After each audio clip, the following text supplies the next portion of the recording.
Welcome, welcome, welcome.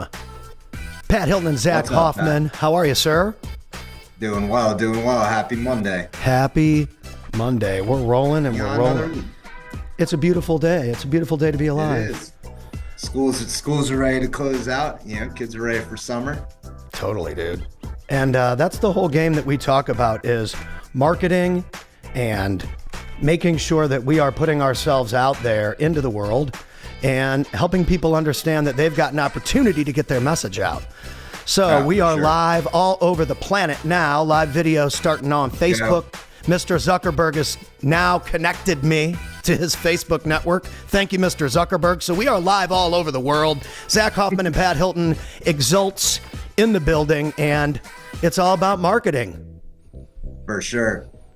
Yeah. So what do we got today? Zach's the boss here. Zach's going to break you down with the stuff here. Come on. Three topics that we're going to hit on, at the firm report this morning. Essentially topic one, sometimes we hear about David versus Goliath or some of these big, law firms that are essentially getting into your market. Remember, they're getting into your market. You said it best, right? Mm-hmm. So number two, just it didn't work for somebody else really doesn't matter, just because like a guy you went to law school with, marketing didn't work for him, right? Doesn't mean it ain't going to work for you. And the third topic to really hit on is not all marketing partners are created equal. So, don't get dissuaded by because you worked with a specific organization and they couldn't get you the results you were looking for that, hey, marketing doesn't work. It's just like, if your current lifestyle works for you, then say la vie, call it a day and just say, oh, marketing doesn't work. But if your wife and your family is asking for more out of life and you're just asking for more out of life, and keep going hunting, find the right marketing partner and make things work.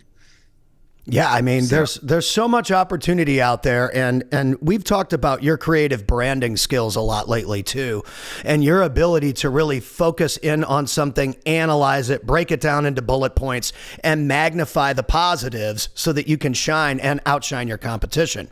And with the social media marketplace and AI tools and this giving us the ability to do that on a huge scale, especially compared to 20 years ago, the opportunities are endless.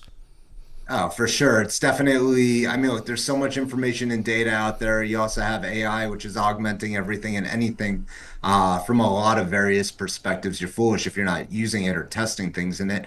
But essentially, utilize all these tools to get to the next level and, continue to be persistent. But hitting on that first topic that we were talking about, David versus Goliath. So we hear it in a lot of markets and a lot of various towns because there's heavy media budgets that come to market from particular firms out there. And you have the Morgan and Morgans of the world who are just setting the pace throughout the markets. Then you have Sweet James, who is pinpointing specific markets. You have people like the Barnes firm. And you have specific firms that come in with heavy dollars to, buy media within specific markets. But, it's a David versus Goliath scenario, because there's still a lot of unique selling propositions that smaller firms can offer that these larger firms just aren't nimble enough to bring to market or even, necessarily compete at the same level as to which somebody can compete when they're more, flexible, nimble, and, boots on the ground within their specific town. Yeah, man. I mean, the Morgan and Morgan, we've touched on them here on the show quite a few times. Yeah. Just from my outside perspective, again, I'm not as much of a niche powerhouse like you, but they seem to be the power player in that category. They're driving so much data, like they're data driven. They're so out here, in a lot of ways, and they're doing a lot of things, right? So they might be hitting a market that me and you or a specific firm that might be intimidated by them. They might actually not even care about your market. They just might have presence there and be penetrating really hard in a specific pocket that their, their national media buy allows them to detect, and just like honing straight in there while you're paying attention to all these other things or being dissuaded from your own market because of their presence. A lot of that just doesn't make sense to me as a marketer that's, represented a number of firms that are, either niche and boutique in their specific market or even going national. We've represented national brands as well as local brands, and definitely, we see a lot of competitive advantages to messaging as well as like honing in on who you are and not necessarily paying attention to the competition. Tom Brady didn't win Super Bowls because he really gave a shit about how other people play the offense. He had his own perfection when it came to the game, and that's why he was one of the greats. Yeah, and I mean, you can't duplicate that. I think that I was just talking to somebody here because there's already people in the chat, and AI, we've been talking a lot about AI, and this is what you and I have discussed, is that human and to human connection is going to become more and more and more important, because in business, an AI robot doesn't have a social security number. An AI robot doesn't have a bank account. An AI robot can't help you when you are injured in a car accident. You need a human being to come in and accelerate that process and help you. And so those decisions are going to be made based on who's the person that cares the most. And Correct. I think that And that's going to enhance people's ability to do business. Yeah, compassion and empathy are critical when it comes to connecting with the end consumer. And that's something that you see some of the big players missing. Or, like I would say the more lofty some of these media buys come, especially with some of the law firms, they get a little joking with some of their media communication, or they just like get not so serious. It's a serious topic. It's a serious matter. People probably don't want to hear like any like candid jokingness. Like sometimes, yes, they do want to be made to smile by your media, but if you're trying to make them smile, like do something for the community, like give back to the community at a time when communities can use a lot of outreach from corporations and businesses to empower people to get to that next level. I think that's the way to make people smile, is like show what you're doing in the community, and that'll have a great reflection into the future. Oh, yeah, dude. Community. What a great word. That is something that over the next 5 to 10 years is going to be, as one of your favorite words, critical for people. Because if you're not a part of a great community where you can build real relationships, build elite transactions, then you are going to be a victim of the robots, because they're going to be automating so much of the sales process and so much of the follow-up process. But there's going to come that point where it comes down to the deal getting done, and that community and that relationship that you have and your ability to communicate as a human is going to determine your success rate. Oh, for sure. It's definitely, look, there's a lot of trends in media and advertising that always, come to light.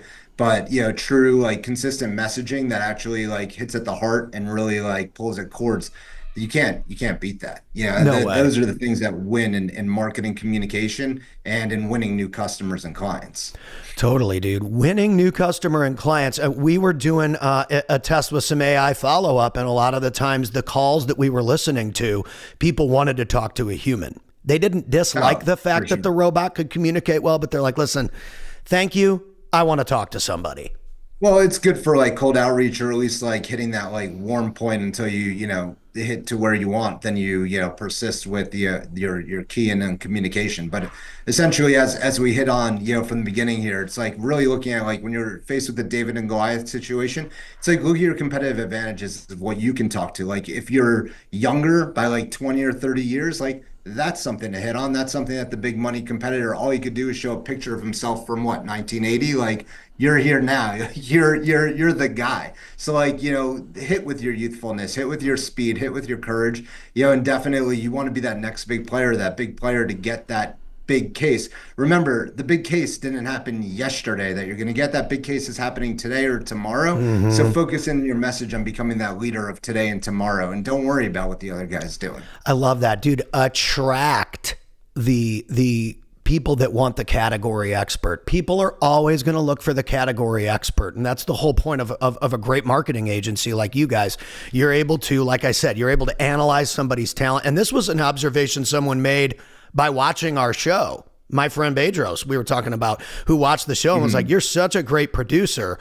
That guy's a really good creative branding expert. You guys together, he's able to really analyze your delivery and shape you in a way that communicates in his category. And that's something that you're able to do that is never going to, it's a timeless skill set, because every business needs a consultant like you in their ear saying, hey, let's message it this way. Let's make sure we attract these people. Let's make sure we attract this type of a client base. And then when it comes to closing those deals or getting those contracts or those injury reports, well, they start coming in because you know how to communicate to that person. And before they even make a decision, they've already got you in their head as the person to call. Yeah.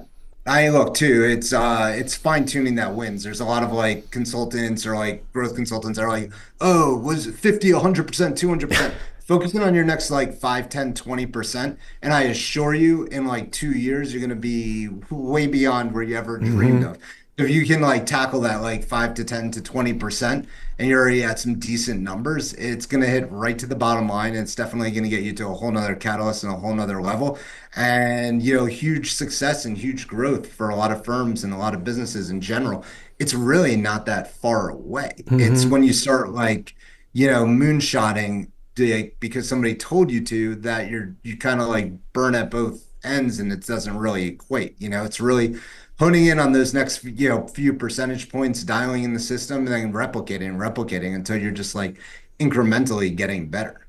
Totally. And that's the name of the game, is improvement. And that's why I always bring up the AI stuff, the generated avatars or this or that or the other thing. They are coming. Our ability to have these live conversations, have these live calls, communicate with firms, or have the firm communicate with their customer base is going to become more and more and more important, because our consistency and our authenticity is what's going to be the competitive edge when it comes to not only serving the customer, but attracting the customer and making sure that we help service their needs. They want a real connection. If I'm hurt or I'm injured, I want to talk to a real person, and I want to have a real service. I want to make sure I'm going to be okay, or my kids or my family or my wife. And that is a real situation that can only be handled by an expert that cares and that has a real heart. Oh, for sure, for sure.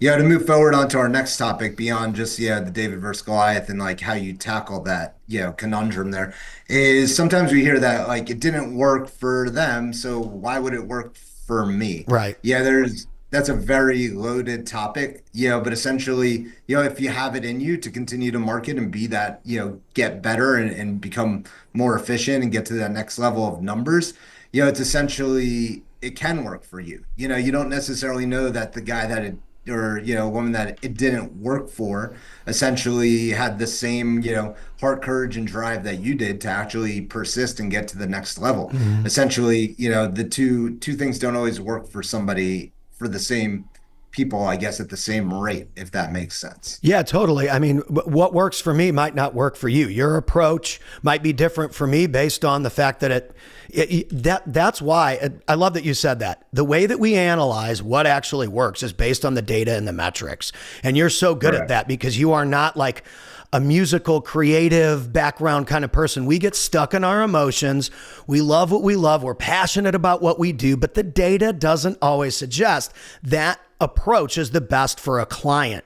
You're very good at analyzing what's the data, what's the metrics, what am I dealing with here, what's the percentage, what's the conversion ratio, and it's number based, not emotion based. We want to be creative, we want to be innovative, we want to put ourselves out there, and we are, but how do we measure that? How do we dial it in? And how do we adjust that lever based on the client's needs and how we attract those customers that they need? Yeah.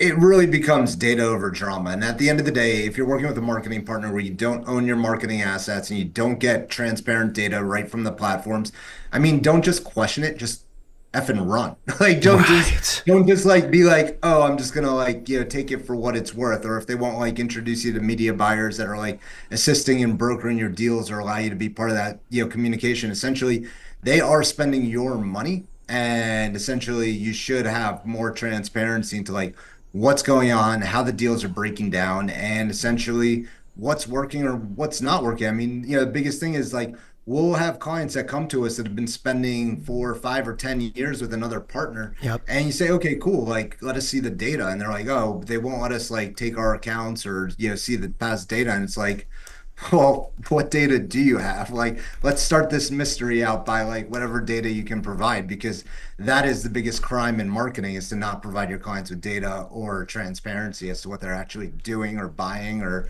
how it's all going down. And I think I that's assure you, the biggest companies in the world don't buy that shit. And they don't no. have any tolerance for it, and nor should, SMBs and law firms. Like, you shouldn't have any tolerance for a partner that's not willing to divulge data and, come forward with you. Absolutely. And again, the transparency of this, we've got some commenters on X, we've got some commenters on YouTube, and everyone Yeah. is mentioning the transparency aspect that we bring to the table. It's like, yo, that is going to become more and more and more important when it comes to trust, because you can hit live and go on these platforms and have these conversations, and over and over and over again over the course of 6 months, a year, 2 years, 3 years, like your friends Morgan and Morgan have done, or like you've done for 20 years, people start to believe what they see, what they hear, what they feel. And so it's so important, especially in 2025 and beyond, with the robots generating such incredible stuff, to make sure that that heart and soul remains in your business. And as a business owner like yourself, who's leading a team of people, you always want to make sure you put that heart and soul up front. Like the David and Goliath example. I mean, that's why people loved the David and Goliath story. He was the underdog. He was a little harp-playing, singing musician, and he comes out and he defeats the most vicious person ever on the other side of the battlefield, and with a slingshot, not even some mighty armor or anything like that. And as marketers, we have the ability to do that and take on Goliath now because of these platforms and because of the digital marketplace. No, for sure. It's definitely, yeah, look, like, yeah, we saw that, like, it didn't work for them, which means it doesn't mean it's not going to work for you. Yeah, there's a lot of analogies that can be drawn in the marketplaces, but definitely like honing in on your personal strengths, like understanding the socio demo that relates to you, that you try to market to, that you're going to do business with is truly very important. Totally. And that goes a long way in marketing and advertising. Yeah, I'll just spill over into just a story, outside of like legal marketing in general. I actually, just like started paying attention a little bit more to like different like sports that, attract like specific like personas or audiences, trying to like understand the logic or the connection as to like why one might be actually watching that sport and why an advertiser would want to be associated with it. And the reality is like, that specific sport might have a specific socio demo, specific demographic that's watching it that might be more inclined to watch it versus like me and you. We might not be like the right market for them, for those that want to be watching, but essentially it interconnects better with their mindset. So, for an advertiser to pair themselves up with that sport makes a lot more sense than to go, generic with, something that might have no relation to the buying demographic. Dude, and I remember when we were on here and you were talking about the Savannah Bananas, and I had never heard of who they were. And I was just in Anaheim at the event, and the Angels Stadium was sold out with all these people pouring out. They were all in a good mood. They had their kids with them. They had merchandise. They had bananas on their shirts. And as I got closer to the stadium, I realized what it was, because at first I'm like, what are all these people doing here? I just came to take a picture of this theater next to the stadium. And it is interesting that you are able to find different angles, use things that have already worked for other people, and then integrate that into your marketing platform to sell. And I think that just because one thing didn't work for you doesn't mean that there's not another angle that is a similar play on something that has worked forever that can work for you. And remixing something like baseball or marketing or a pitch or a 30-second elevator pitch can be remixed and manipulated by a professional consultant to work. Maybe they're just not getting the right angle. I mean, look, essentially there's a lot of things in Major League Baseball that can work that they could be learning from the Savannah Bananas. Essentially Savannah Bananas smack it out of the park. They probably know that their like socio demo that's really going to be watching is like 7 to 11 years old, and they have like a time frame to hit them and get them to the stadium and actually engage, buy apparel and do all these things. But, when I was a kid, you'd go to a baseball game, like knowing you're going to be able to get autographs, engage with the players, like have fun before the games. Like the players are almost required to engage with the fans.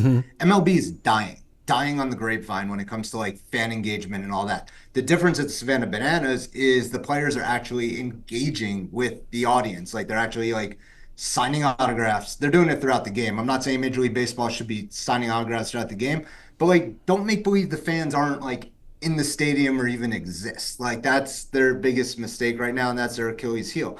There's a lot of ways to like really like channel in and like look at who your customers are, look at who your clientele is, and craft your messaging around them and around that. That's going to get you that additional, percentage points, which are going to continue to get you to that next level. Yeah, dude, that's 100%. And I think that you're able to see these things and break them down so easily. Whereas even for me, I see the creative aspect of what they're doing, but you see the demographic, data driven analysis of what those guys are going for, and it works. And apparently, the ladies like the Savannah Bananas. A couple of the ladies were telling me why they like the show. And hey, apparently, they're putting some good looking chaps out there. Yeah, I wouldn't know about that, but definitely, like I said, it's the kids had fun out there. I even asked my boy who just turned 8. I was like, "Do you want to go back to it?" And he definitely said yes. It's just it was a fun game to attend, and there's just a lot of like consistent like action, which is MLB is lacking, and then Right. MLB has a lot of struggles ahead of it because they lost their ESPN contract, which was a $500 million, and they need to find revenue. They need to find ways to get, heads in beds, which is, butts in seats. Yep. It's a little bit of a different business than law firms that we're talking about, but it's really no different, right? Because every and any business needs intake, and intake is everything, and selling is all timely, efficient, and making things work, knowing when your buyer's out there working in the marketplace. And it's such a good correlation. And you know me, I love the pop culture references, and you're so good at that. But it does directly impact the way anyone markets. If you're looking at something that's working for someone, you definitely want to find a way to duplicate those strengths and insert that into your plan. However, your way of remixing it, it's a great way to go Another about way to it. go about it, it's like, it's experiential marketing and advertising. Like, I think, like, it's so funny when I hear people like saying, "Oh, a bunch of like celebrities hopped on the New York Knicks bandwagon, blah blah blah," like with them being in the playoffs. The NBA put them there. They put them in those front row seats. Like, the reason those seats cost 20, 30 grand, they're not for me and you. They're for them to put a celebrity right next to the court and say, "Hey, look, Tom Hanks, Tom Cruise showed up at the Yep. NBA game." Like, they didn't, those guys didn't like even necessarily want to be there. Like, they were paid or pushed to being there so that the NBA could seem cool and like, be able to be like, "Hey, we had these guys here."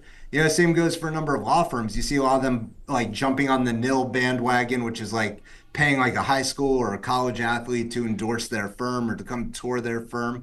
It's a game plan and a strategy that's starting to work. Mhm. You also see Morgan and Morgan using a lot of like social media influencers and like getting like embeds in their actual production so that those pieces of content last forever. It's like one of the kickers for me is watching Mr. Beast, and he's like, "Oh, help me get to 10 million followers." I think the dude's at like 50 million followers at this point. But the reality is that like 10 million follower endorsement, that thing lasts forever in that video that continues to get hundreds of thousands, if not millions of views. So finding a social media influencer that might impact your community that's starting to become something and getting that like in production placement is worth it's worth gold. I'm even telling a lot of advertisers that we talk to, like when it comes to buying traditional media, like see what you can do to get in production. Like when you're talking like finding a commercial, like me as a consumer trying to watch a commercial's a unicorn right now. You can't even find commercials in various productions. So like, why not try to be like the in-weather sponsor or the in-traffic sponsor, say, that you're actually like seen or within that media placement. Even the Mhm. NFL stopped going to like minute breaks and they actually put the commercials within the actual embed of the production. So don't buy from a media placement person that's trying to convince you, "Oh yeah, people are still watching commercials and this and that." Yeah, they might be, but the reality is they are watching the actual in live production, and that way you know that you're actually being seen and you're getting those media impressions. Wow, yeah. I never even thought about the fact that sometimes I'll be watching something on YouTube, and the little ad will just kind of show up in the corner for 5, 7 seconds, and then you can skip it or Well, let it it's play or whatever. Well, it's getting even better than that, though. Like you can actually have like a host that's actually like saying like, "Hey, go check out, Pat Hilton's, social production because he's the best." And then they'll get back to their regular like production in their segment.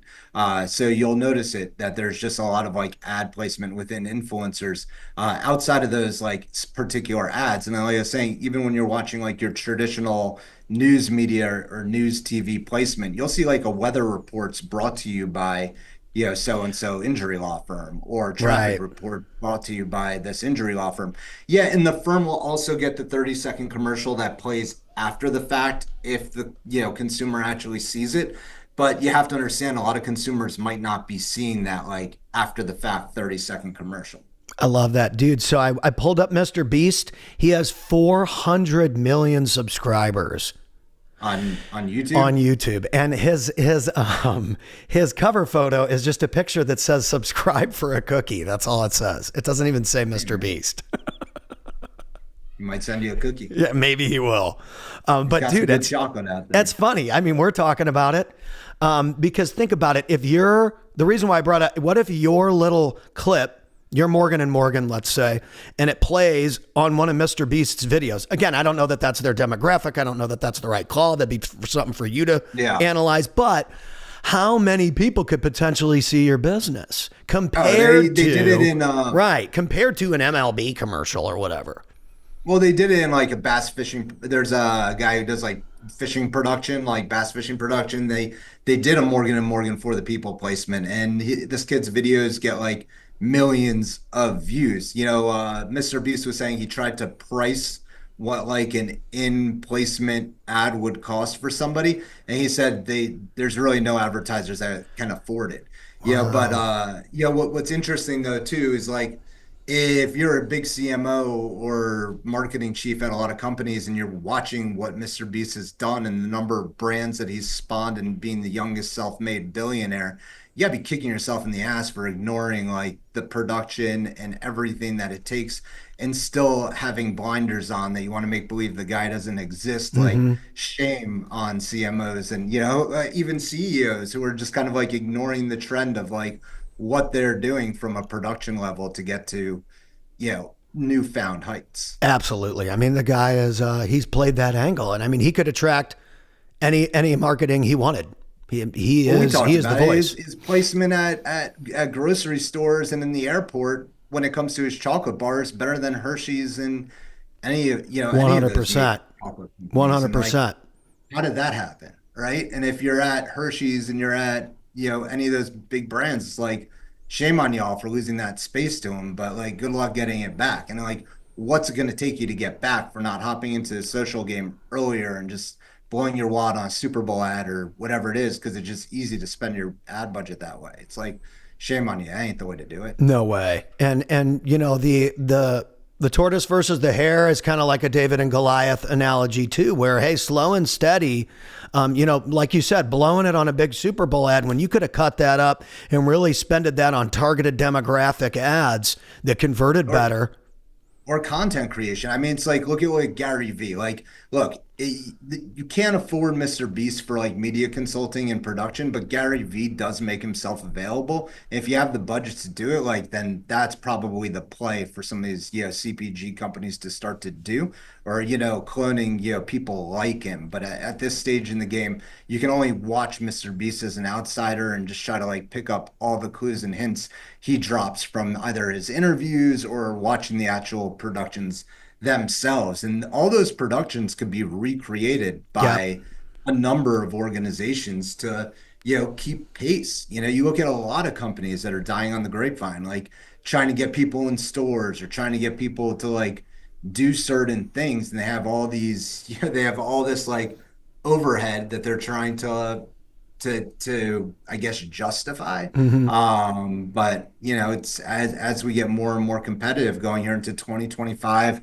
Yeah, I even said to a client this morning, I was like, we were talking about OTT, and I was like, yeah, I don't buy it. Like, maybe through YouTube and Meta buying some like, commercials and spots there. I was like, but where wearables are going and like the infiltration of like the Meta goggles, glasses, like the Ray-Ban glasses, and then ChatGPT is supposedly working on something with the old, The creative iPhone director at developer. Apple.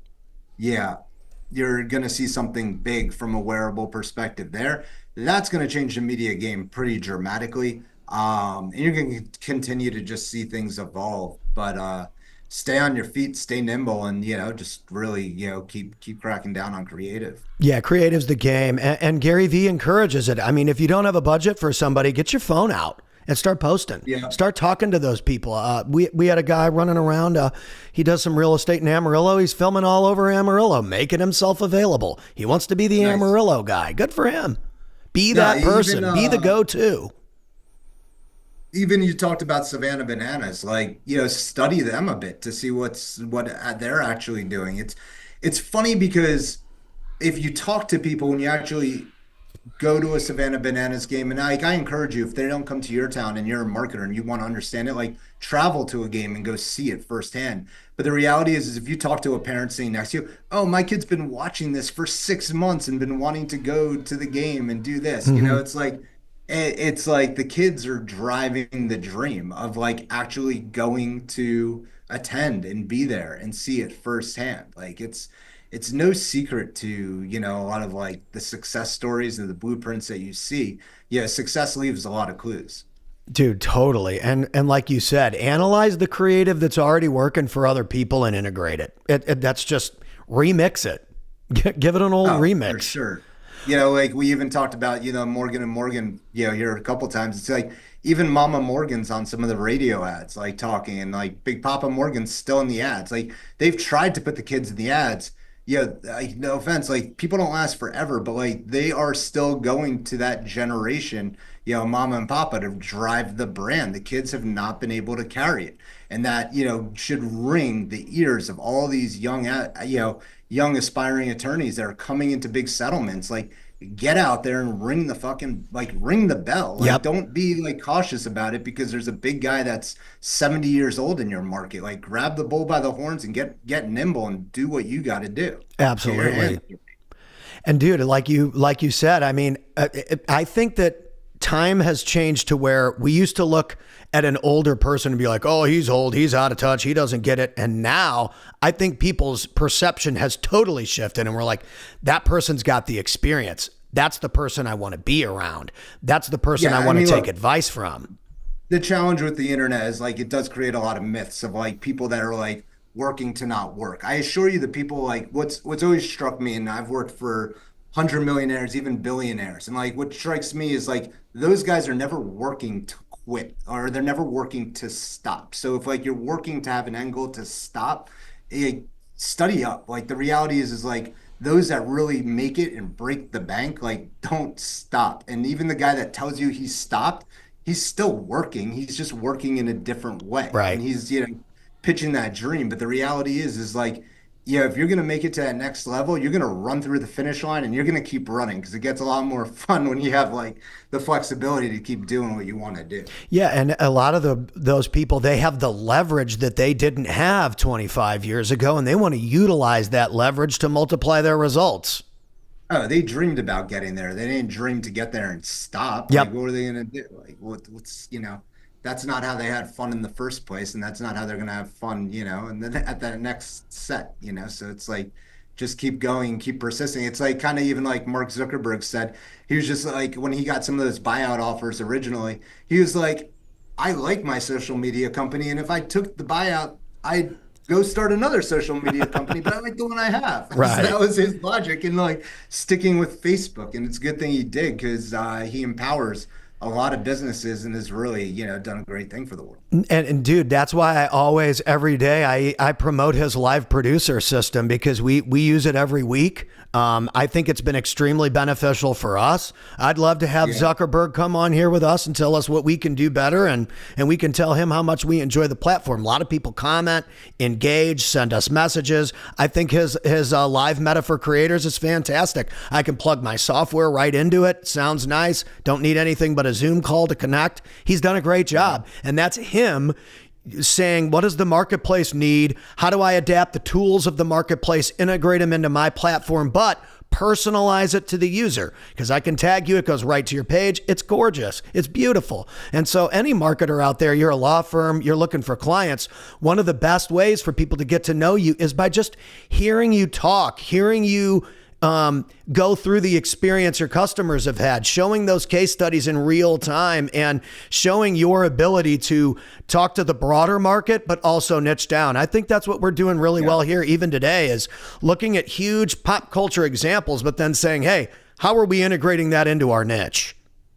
Well, a lot of people are fishing for like, what's the topic? What's the content? Well, at the end of the day, like, barring like confidentiality, like talk about what you saw over the past month. Talk about like what's going on in your marketplace over the past week or catastrophic events, big accidents that you might have seen happen. Like talk about, what's going on in the marketplace that people can relate to that actually like hit the buzz of the local beat. Those are things that national competitors or people that are spread too thin can't do. That, a lot of players are nimble enough to actually reach and hit. Dude, it's awesome. It's so cool. What else we got, Zach? What do we got to close out with today? Third topic here that, essentially not all marketing partners are created equal. Essentially, we hear that sometimes. Oh, this partner didn't work, or I wasn't able to actually get to my goals, utilizing marketing strategies with this partner. Why is it going to work with you? Well, at the end of the day, everybody buys ad placements differently. And they also have different tactics when it comes to website designs, conversions, SEO, social media placement. It's all very different, and essentially is not all players buy the same. Right. So it's kind of like we said earlier, like if your peers are saying it didn't work for them, shouldn't be the answer. If one partner didn't work for you, it doesn't mean that another marketing partner is not going to be like more efficient or better for you into the future. Yeah, absolutely. I mean, I think what you're saying is so important for people is that you just got to find what works for you. If you did something for a minute, it didn't click, try and shift, find different angles. You're constantly saying, hey, let's try this. Hey, let's do this. I want a baby clip for this.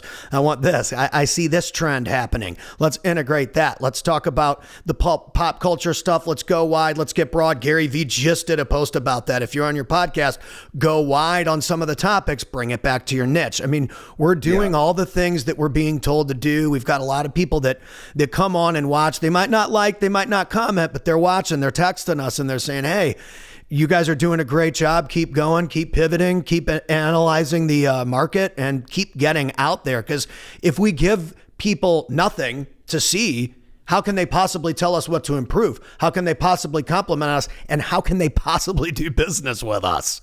Yeah, for sure. And look, like definitely like take notes and learn from the best out there. It's definitely, it's wild. I took my kids to Universal Studios Islands of Adventure over the past Memorial Day weekend. And when you start to see like what Universal Studios does, like bringing things to life, like they have the responsibility. There's somebody there that had a responsibility of taking a multi-billion-dollar movie franchise and actually like making it like look, feel real and be a positive engagement, right? Can you imagine being the person that like they're like, hey, take Harry Potter and make a Harry Potter world at Universal Studios and Islands of Adventure that everybody's gonna love and nobody's gonna say anything bad about on social media.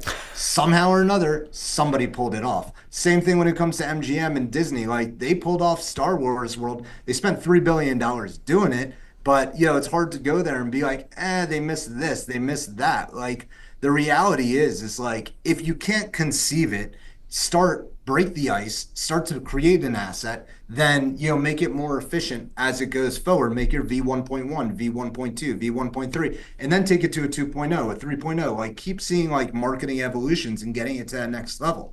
You're not going to hit it right out the gates like totally 100%. I think like they even say Mr. Beast produced like what 500 videos till he went viral. Yeah, in the hundreds before something actually hit. It's you got to keep trying. You got to keep kicking and do things and persist. Like that's the true key to success. It's awesome too. And that's what we do here is we want to look at it all. And I think that's so important is for marketers out there who really want to break through.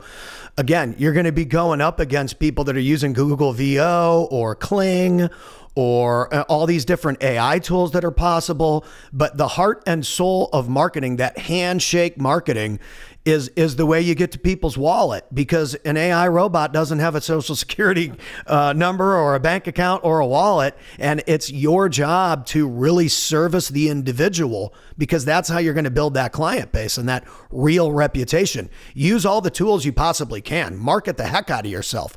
But understand that that's the real connection that people need when they're doing a transaction, especially when they're trusting you, like what we're discussing here with personal injury or stuff like that.